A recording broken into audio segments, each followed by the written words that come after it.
मुख्यमंत्री नीतीश कुमार ने कहा है कि शराब सहित अन्य सामाजिक कुरीतियों को खत्म करने के लिए सरकार और सख्त कदम उठाएगी।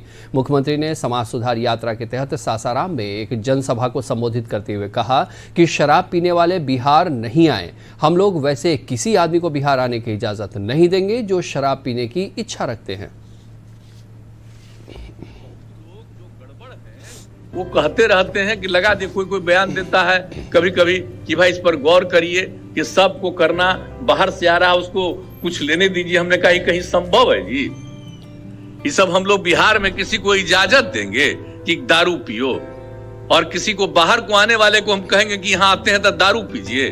और आप जानते हैं बीच में सब कह रहा था कि पर्यटन में और कमी आ जाएगी, टूरिस्ट लोग बहुत घट जाएंगे, लेकिन जो समूचा किया गया, ये तो 2 साल से कोरोना का दौर चला है। दूसरी बात है 19 तक पहले जितने आते थे पर्यटक, यहाँ बाहर के लोग टूरिस्ट, आप जानते हैं उसकी संख्या बढ़ते बढ़ते शराबबंदी लागू होने के बाद भी 2 करोड़ से भी ज्यादा लोग बिहार के बाहर से यहाँ देखने के लिए और सब जगह आते थे। मुख्यमंत्री नीतीश कुमार ने शाहाबाद परिप्रेक्ष्य में समाज सुधार यात्रा के दौरान कहा कि सभी लोगों को महिलाओं का सम्मान करना चाहिए। महिलाएं जीवन का आधार है, उनके बिना अधूरा घर संसार है।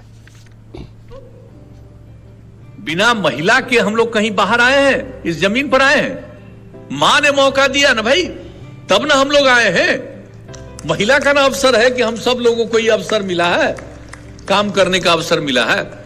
तो इसलिए पुरुष और स्त्री ये दोनों समाज के एक अंग हैं, इनके बिना आगे कुछ नहीं हो सकता है। इसलिए कभी भी लड़की के बारे में, बच्ची के बारे में इधर उधर नहीं सोचना चाहिए। और अगर हम बाएं दाएं कुछ सोचेंगे तो अपने समाज को बर्बाद करेंगे। अगर लड़कियां, महिलाएं ठीक रहेंगी तभी तो आगे बढ़िएगा।